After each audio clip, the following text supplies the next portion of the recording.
Emirgan. Gece çıktım sokaklara, solum kara, sağım kara karşımda. Bir hedefim var içimde, ses diyor onu yeni biri parçala. Bu bir intikam, bu bir intikam. İntikamdan başka bu karanlıklarda bir şeyler var. Sokaklara, solum kara, sağım kara karşımda. Bir hedefim var içimde, ses diyor onu yeni biri parçala.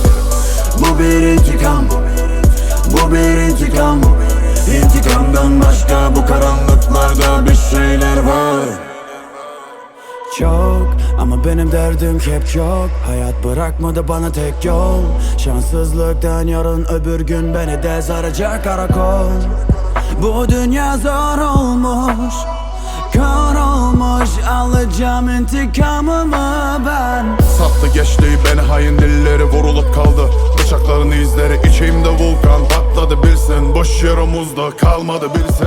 Kahve gözlerim gördü neler neler, ilk baltası dost kolundan gelir. Bu gece ay bile kırmızı doğmuş, artık içimdeki o çiçek solmuş.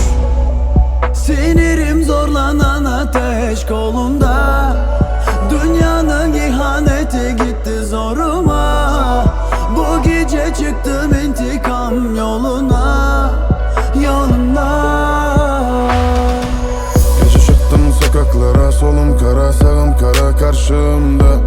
Bir hedefim var içimde, ses diyor onu yeni biri parçala. Bu bir intikam, bu bir intikam. İntikamdan başka bu karanlıklarda bir şeyler var. Sokaklara, solum kara, sağım kara karşımda.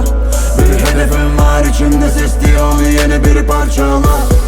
Bu bir intikam, bu bir intikam. İntikamdan başka bu sokaklarda Bir şeyler var. var. Bu bir intikam, bu bir intikam. Bu bir intikam.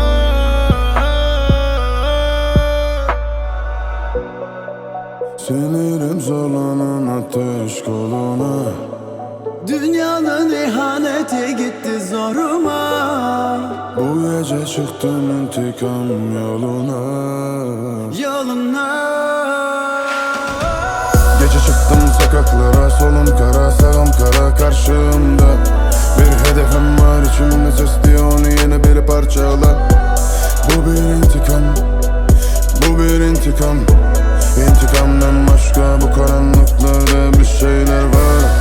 Sokaklara, solum kara, sağım kara karşımda. Bir hedefim var içimde, ses diyor onu yeni biri parçala.